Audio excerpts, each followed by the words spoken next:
ఒక్క ఛాన్స్ అన్నాడు. ప్రజలు కరుణించి అవకాశం ఇచ్చారు. కానీ ఏం లాభం?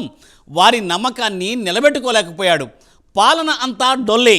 సంక్షేమం మాటన జరిగిన అవినీతికి అంతూ పొంతే లేదన్న విమర్శలు కూడా మూటగట్టుకున్నాడు. అవినీతి జరగని శాఖ లేదు, అవినీతి చేయని నేతే లేడు అన్నట్లుగా నడిచింది వ్యవహారం. అయితే చేసిన పాపాలు ఊరికే పోవు అన్నట్లుగా ఇప్పుడు అందరి జాతకాలు బయటకు వస్తున్నాయి.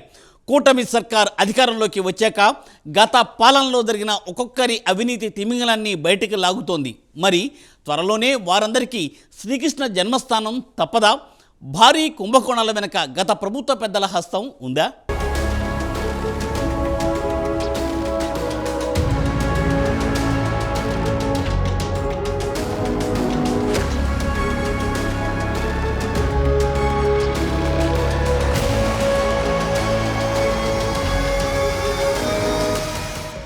ఒక్క ఛాన్స్ అని అందలమెక్కిస్తే రాష్ట్రాన్ని జగన్ దోచేశారంటూ ఇప్పుడు ఆయనపై సర్వత్రా విమర్శలు వ్యక్తమవుతున్నాయి.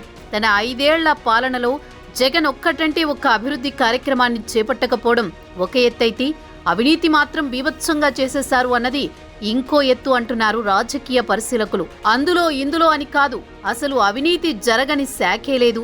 ఆడుదాం ఆంధ్ర మద్యం కుంభకోణం, ఫైబర్ నెట్ కుంభకోణం, బియ్యం అక్రమ రవాణా కుంభకోణం ఇలాంటివి బయటపడడం వైసీపీకి మాయని మచ్చగా మిగిలిందని అంటున్నారు. ఇంకా తవే కొద్దీ అవినీతి లెక్కలు బయటకొస్తున్నాయి. జగన్ హయాంలో కార్యకర్త నుంచి మంత్రి స్థాయి వరకు ఎవరికి అందుబాటులో ఉన్న అవకాశాలను వారు వాడుకుని దోచుకున్నారని కూటమి శ్రేణులు అంటున్నాయి. అధికార దుర్వినియోగం చేసి అన్నింటా దోపిడీకి తెగబడ్డారని రాజకీయ వర్గాల్లో చర్చ జరుగుతోంది. కూటమి ప్రభుత్వం వచ్చాక గత జగన్ పాలనలోని ఒక్కొక్క స్కామ్ను బయటకు తీస్తుంటే అమ్మబాబోయ్ జగన్ సర్కార్ ఇంత అవినీతి చేసిందా అంటూ ఆశ్చర్యపోవడం సామాన్యుల వంతవుతోంది. మాట తప్పను, మడమ తిప్పను, నీతి నిజాయితీ విలువలు విశ్వసనీయత అంటూ జగన్ 5 ఏళ్ల పాలనలో చేసింది ఇదా అంటూ సామాన్యులు సైతం ఆశ్చర్యపోతున్నారు.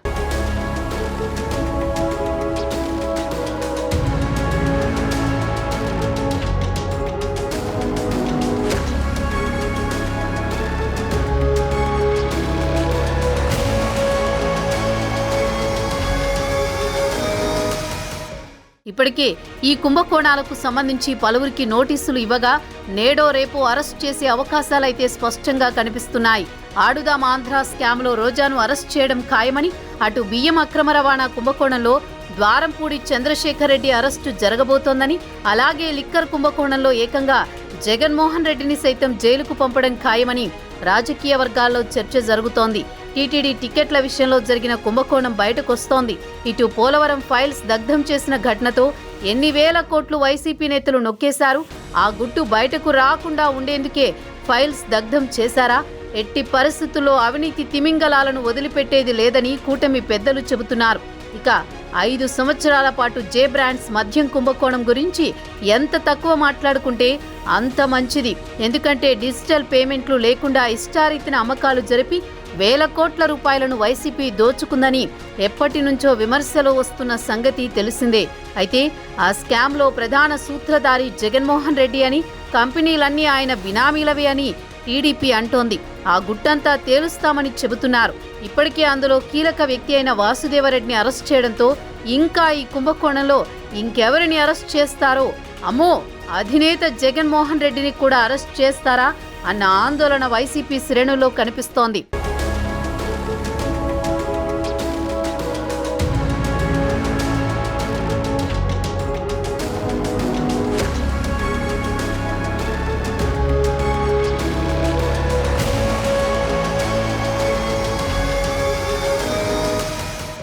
వైసీపీ హయాంలో జరిగిన కుంభకోణాల్లో ముఖ్యంగా చెప్పుకోవాల్సింది మద్యం కుంభకోణం. మందుబాబులకు చుక్కలు చూపించిన జగన్ రేట్లు పెంచేసి పిచ్చి మందు అమ్మారంటూ అనేక విమర్శలొచ్చాయి. అయితే ఏపీలో లిక్కర్ స్కామ్ జరిగిందని జనసేన, టీడీపీ, బీజేపీ నేతలు చాలా కాలంగా ఆరోపిస్తున్నారు. ఏపీలో వైసీపీ అధికారంలోకి వచ్చిన తర్వాత పూర్తి స్థాయిలో మద్యం పాలసీ మార్చేశారు. అన్ని దుకాణాలను ప్రభుత్వం పరిధిలోకి తీసుకువచ్చారు. దేశంలో దొరికే పాపులర్ బ్రాండ్లేమీ ఏపీలో దొరకలేదు. కొత్త బ్రాండ్లు మాత్రమే అమ్మారు. అవన్నీ వైఎస్ జగన్, విజయసాయిరెడ్డి లాంటి వారి కనుసన్నల్లోనే స్వాధీనం చేసుకున్న డిస్టిలరీల్లో తయారు చేసి అమ్మారని ఆరోపిస్తూ వచ్చారు. ఆ మద్యమంతా కల్తీయేనని పలుమార్లు ఆందోళన సైతం నిర్వహించారు. తాము అధికారంలోకి రాగానే విచారణ చేయిస్తామని ప్రకటించారు. చెప్పినట్లే కూటమి ప్రభుత్వం వచ్చాక లిక్కర్ కుంభకోణంపై దృష్టి పెట్టింది. ఎక్సైజ్పై శ్వేతపత్రం ప్రకటించిన వెంటనే విచారణకు ఆదేశించారు. పెద్ద ఎత్తున అక్రమ నగదు లావాదేవీలు జరిగినట్టు గుర్తించినందున వాటి వివరాలతో ఈడీ కూడా రిఫర్ చేస్తామని చంద్రబాబు ప్రకటించారు. అయితే ఏపీ బేవరేజెస్ కార్పొరేషన్ మాజీ ఎండీ వాసుదేవరెడ్డిని ఏపీ సిఐడి అధికారులు అరెస్ట్ చేసినట్లు తెలుస్తోంది. ఏపీలో మద్యం కుంభకోణంలో వాసుదేవరెడ్డి కీలక పాత్ర పోషించారని గతంలో ఆరోపణలు వెలువడ్డాయి. ప్రస్తుతం ఓ రహస్య ప్రాంతంలో వాసుదేవరెడ్డిని సిఐడి అధికారులు ప్రశ్నిస్తున్నారు. గత వైసీపీ ప్రభుత్వంలో జే బ్రాండ్ మద్యం విక్రయాలపై వాసుదేవరెడ్డిపై భారీగా అభియోగాలు నమోదైన విషయం తెలిసిందే. ఎన్నికల ఫలితాలు వచ్చినప్పటి నుంచి అజ్ఞాతంలోకి వెళ్లిపోయిన ఆయన కోసం సిఐడి బృందాలు విస్తృతంగా గాలిస్తున్న సంగతి తెలిసిందే. ప్రభుత్వం ఆయన్ను సస్పెండ్ కూడా చేసింది. 4 రోజుల క్రితం బెంగళూరులో ఆయన ఆచూకీ సిఐడికి లభించింది. మాజీ సీఎం జగన్ కు చెందిన యలహంక ప్యాలెస్ కు సమీపంలోని ఒక హోటల్లో వాసుదేవరెడ్డి మకాం వేసినట్లు సిఐడి అధికారులు గుర్తించారు. 2 రోజుల క్రితం ఆయన్ను పిలిపించి విచారించినట్లు తెలుస్తోంది. మొత్తం కుంభకోణం తీరుతెన్నులపై ప్రశ్నించినట్టు సమాచారం. మద్యం పాలసీ నిర్ణయాలు మొదలుకుని విక్రయాలు, ముడుపులు, బ్లాక్ మార్కెట్ అమ్మకాలు, కంపెనీల నుంచి వసూలు చేసిన పర్సంటేజీలు, అందులో తాడేపల్లి ప్యాలెస్ కు చేరింది ఎంత, ప్రభుత్వ పెద్దల్లో ఎవరి పాత్ర ఎంత అనే వివరాలను సిఐడి అధికారులు రాబట్టినట్టు తెలుస్తోంది. అయితే లిక్కర్ కుంభకోణం జగన్ మెడకు చుట్టుకోవడం ఖాయమని రాజకీయ వర్గాల్లో చర్చ నడుస్తోంది. నేడో రేపో ఈ కేసులో జగన్ అరెస్ట్ అయినా ఆశ్చర్యం లేదంటున్నారు.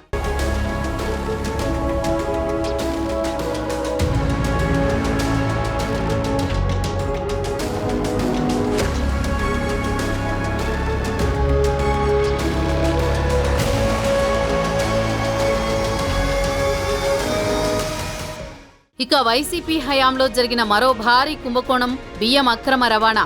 పేదలకు పంచాల్సిన బియ్యాన్ని దేశం దాటించి 100 కోట్ల రూపాయలు అడ్డంగా బొక్కేశారు.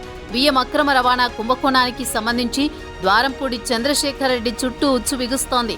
గడిచిన 5 ఏళ్లు అధికార దర్పంతో ఎవరినీ లెక్కచేయని ద్వారంపూడి భూ కబ్జాలు, దౌర్జన్యాలతో పాటు పేదల బియ్యం విదేశాలకు ఎగుమతి చేసి కోట్ల రూపాయల ప్రభుత్వ నిధుల దుర్వినియోగం లాంటి ఆరోపణలు ఎదుర్కొన్నారు. కూటమి ప్రభుత్వం అధికారంలోకి వచ్చాక ఈ అక్రమాలపై విచారణ జరిపి చర్యలు తీసుకోవాలన్న డిమాండ్లు తెరమీదికి వచ్చాయి. రేషన్ మాఫియాకు కాకినాడ అడ్డాగా మారిందని ఆరోపిస్తూ రాష్ట్ర పౌర సరఫరాల శాఖ మంత్రి నాదెండ్ల మనోహర్ ప్రత్యక్ష తనిఖీలు చేశారు. కాకినాడ యాంకరేజీ పోర్టును ద్వారంపూడి అడ్డాగా మార్చుకున్నారని, విదేశాలకు పేదల బియ్యం అక్రమంగా ఎగుమతిలో ఆయన కుటుంబం అనుచరులదే కీలక పాత్ర అని ప్రాథమిక విచారణలు తేలినట్లు మంత్రి నాదెండ్ల మనోహర్ ఆరోపించిన విషయం తెలిసిందే. రైస్ మాఫియాపై ఉక్కుపాదం మోపుతున్నట్లు చెబుతున్న సివిల్ సప్లైస్ మినిస్టర్ నాదెండ్ల త్వరలో బిగ్ వికెట్లను అరెస్ట్ చేస్తామని స్ట్రాంగ్ వార్నింగ్ ఇచ్చిన సంగతి తెలిసిందే. ఇప్పటికే కాకినాడ కేంద్రంగా బియ్యం ఎక్స్పోర్ట్స్ పై గట్టిగా నిఘా వేసిన ఎన్డీఏ సర్కార్ అక్రమాలను కట్టడి చేసింది.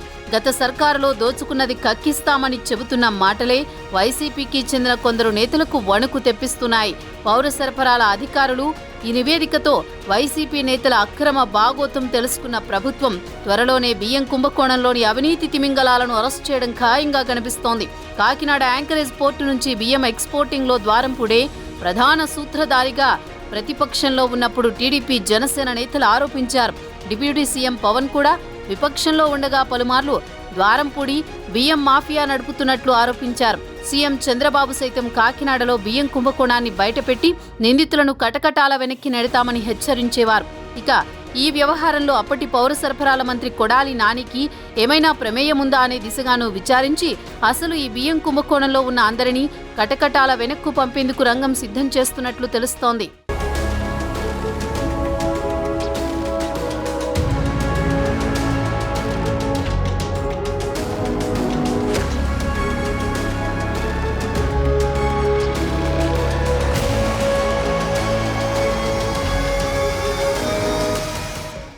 వైసీపీ హయాంలో జగన్ పక్షం కానివారి కష్టాలు ఎలా ఉండేవో ప్రత్యేకించి చెప్పనక్కర్లేదు.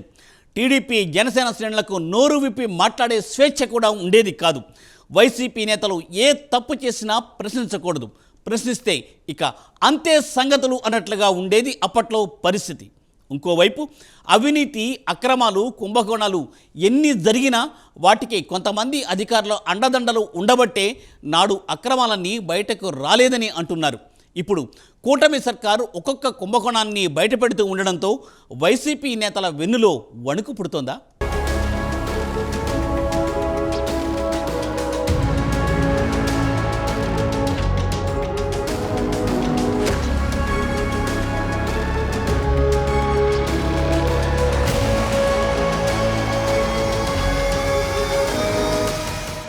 కుంభకోణాలకు కొదవే లేదు అన్నట్టుగా గత పాలనలో పరిస్థితి ఉందన్న టాక్ వినిపిస్తోంది. ఇక రాష్ట్ర వ్యాప్తంగా కలకలం రేపిన మరో కుంభకోణం ఫైబర్ నెట్ కుంభకోణం. ఏపీలో ఫైబర్ నెట్ ను 2014-19 మధ్య టీడీపీ హయాంలో ప్రారంభించారు.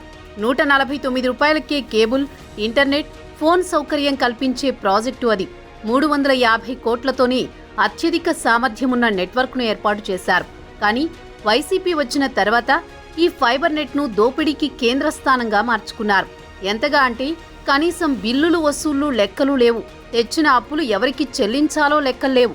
ఈ ఫైబర్ నెట్ వ్యవహారాలు చూసి ఇతర అధికారులకే మైండ్ బ్లాంక్ అయిపోయింది. తవ్వాల్సింది చాలా ఉందని ఫైబర్ నెట్ ఎండీ మధుసూదన్ రెడ్డిని సస్పెండ్ చేసి హెడ్ క్వార్టర్ దాటి వెళ్లొద్దని ఆదేశించారు. వైసీపీ ప్రభుత్వం దిగిపోయే ముందు ఫైబర్ నెట్ పేరుతో 1250 కోట్ల అప్పులు తెచ్చారు. అవి ఎవరికి చెల్లించారో, వారు ఏం పనులు చేశారో రికార్డులు లేవు. కమిషన్లు తీసుకుని అందరికీ చెల్లించినట్టుగా తేలింది. కొన్ని నిధులు ప్రైవేటు ఖాతాలకు మళ్లిపోయాయి. ఇటీవల ఫైబర్ నెట్ పై సీఎం రివ్యూ చేస్తే ఆదాయ వ్యయాలు, అప్పులు, చెల్లింపులపై వివరాలు చెప్పమంటే చెప్పలేకపోయారు. వైసీపీ కార్యకర్తల పునరావాస కేంద్రం డిజిటల్ కార్పొరేషన్తో పాటు ఫైబర్ నెట్ ను కూడా వైసీపీ కార్యకర్తల పునరావాస కేంద్రంగా మార్చారు. టీడీపీ హయాంలో నెల జీతాల బిల్లు కూడా 7 కోట్లు ఉండేది. కానీ వైసీపీ వచ్చాక దాన్ని 48 కోట్లకు పెంచారు.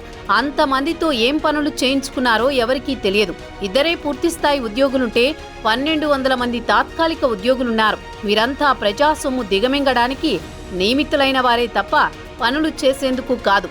రైల్వేలో పనిచేస్తున్న మధుసూదన్ రెడ్డి జగన్ గెలవగానే డిప్యూటేషన్పై ఏపీలో వాలిపోయారు. ఫైబర్ నెట్లో తప్పుకోవడం ప్రారంభించారు. తన బంధువులు మొత్తాన్ని ఇందులోకి చేర్చేశారు.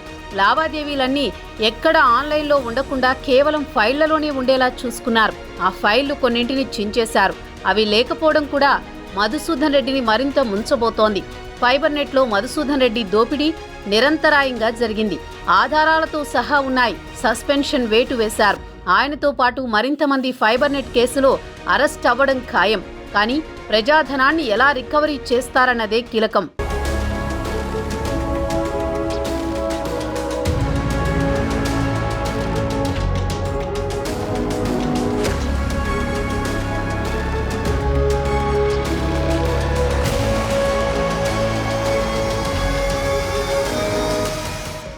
అధికారం కోల్పోయిన నాటి నుంచి వైసీపీ పరిస్థితి అగమ్యగోచరంగా తయారైంది. చేసిన కుంభకోణాలు, అవినీతి, అక్రమాల చిట్టా ఒక్కొక్కటి బయటకొస్తోంది. గత ప్రభుత్వంలో రెచ్చిపోయి దందాలకు, అవినీతికి పాల్పడిన నేతలను కూటమి సర్కార్ వేటాడుతున్న సంగతి తెలిసిందే. త్వరలోని తప్పు చేసిన వారందరినీ వరుసబెట్టి శిక్షించడం ఖాయంగా కనిపిస్తోంది. ఇక ఆడుదాం ఆంధ్ర స్కామ్ గురించి ప్రత్యేకించి చెప్పక్కర్లేదు. ఈ కుంభకోణంలో రోజా, ధర్మాన కృష్ణదాసులకు సిఐడి నోటీసులు ఇచ్చిన సంగతి తెలిసిందే. ఆడుదాం ఆంధ్ర కుంభకోణంలో రోజా అరెస్టు ఖాయమైనట్లే అని వైసీపీ వర్గాల్లో సైతం ప్రచారం జరుగుతోంది.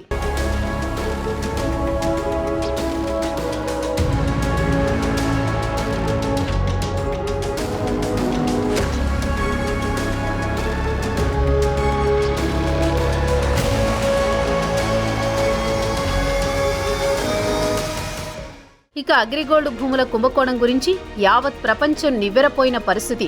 జప్తుల్లో ఉన్న అగ్రిగోల్డ్ భూముల్ని కబ్జా చేసి వేరొకరికి విక్రయించిన కేసులో మాజీ మంత్రి జోగి రమేష్ తనయుడు రాజీవ్ ఇప్పటికే అరెస్టైన సంగతి తెలిసిందే. ప్రభుత్వ జప్తులో ఉన్న అగ్రిగోల్డ్ భూముల కబ్జా, విక్రయం వెనుక కుట్రకోణం ఉన్నట్లు అవినీతి నిరోధక శాఖ అధికారులు నిర్ధారించారు. ఈ వ్యవహారంపై 2023లోనే ఫిర్యాదులు అందినా అధికారులు తొక్కిపెట్టారు.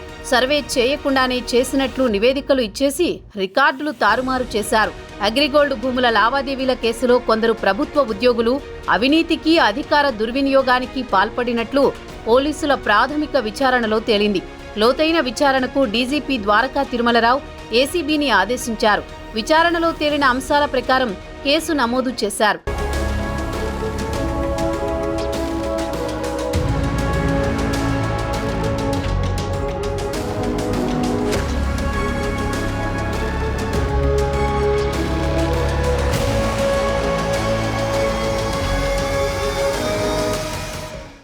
పోలవరంకు సంబంధించి భారీ కుంభకోణం జరిగినట్లు కూటమి సర్కార్ అనుమానిస్తోంది. అందుకు ఉదాహరణగా డాక్యుమెంట్లను తగలబెట్టిన ఘటనను చెబుతున్నారు. మదనపల్లె ఫైల్స్ దహనం ఘటనపై విచారణ ఇంకా జరుగుతూనే ఉంది. ఇంతలోని ధవళేశ్వరంలోని పోలవరం ప్రాజెక్ట్ అడ్మినిస్ట్రేటివ్ ఆఫీసులోని ఫైళ్లు దగ్ధమయ్యాయి. పోలవరం ఎడమ కాల్వ కింద చేసిన భూసేకరణలో భారీ స్కామ్ జరిగిందన్న ఆరోపణలున్నాయి. దానిపై ఎంక్వైరీ జరుగుతుండగానే సంబంధిత ఫైల్స్ తగలబడడం కలకలం రేపుతోంది.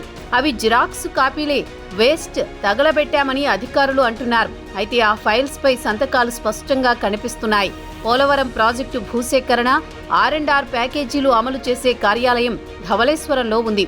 ఉమ్మడి తూర్పు గోదావరి మీదుగా విశాఖపట్నానికి నీటిని తీసుకువెళ్లడానికి పోలవరం ప్రాజెక్టు నుంచి 212 కిలోమీటర్ల మేర ఎడమ ప్రధాన కాలువను నిర్మిస్తున్నారు. ఇందులో చాలా వరకు భూసేకరణ జరిగింది.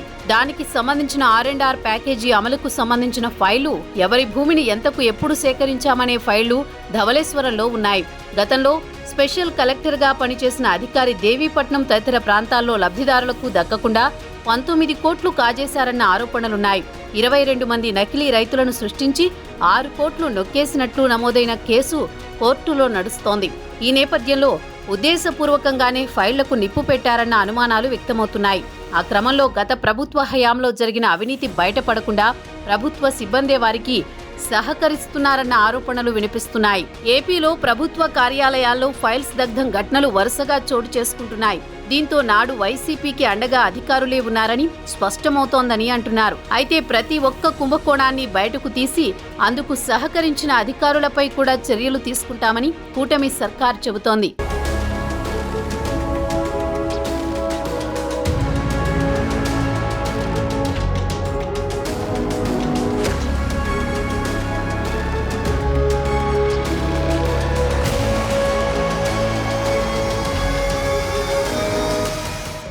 వైసీపీ హయాంలో ఇంకా చాలానే కుంభకోణాలు జరిగాయంటున్నాయి కూటమి శ్రేణులు.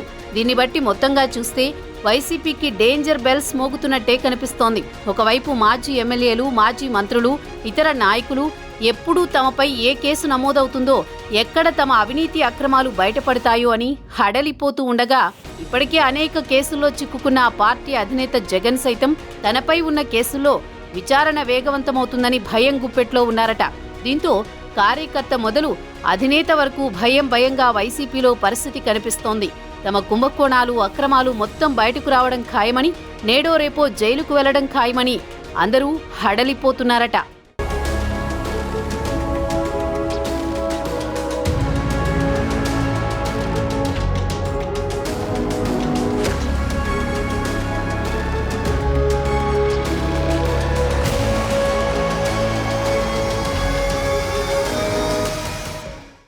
మైనింగ్ కుంభకోణం, అగ్రిగోల్డ్ భూముల కుంభకోణం, లిక్కర్ కుంభకోణం, పోలవరం కుంభకోణం, టీటీడీ టికెట్ల కుంభకోణం, ఆడుదాం ఆంధ్ర కుంభకోణం, ఫైబర్ నెట్ కుంభకోణం. ఇలా చెప్పుకుంటూ పోతే ఒక పెద్ద పుస్తకమే అవుతుందేమో. మరి ఈ తరుణంలో వైసీపీ పరిస్థితి ఏమవుతుందో అన్నది ఎవరికీ అంతు చిక్కడం లేదు. అధికారంలో ఉన్నన్ని నాళ్లు రచ్చ రంబోలా చేసేసిన వైసీపీ నేతలు ఇప్పుడు తమకేమీ తెలియదు అన్నట్లుగా మొహం చాటేసేస్తున్నారు. అయితే ఎవరు ఎక్కడ దాక్కున్నా తప్పు చేసిన వారిని శిక్షించి తీరతామని కూటమి నేతలు చెబుతున్న ఈ తరుణంలో గత ప్రభుత్వంలో అవినీతికి పాల్పడ్డ వారి పరిస్థితి ఏమవుతుందో అన్నది తేలాల్సి ఉంది.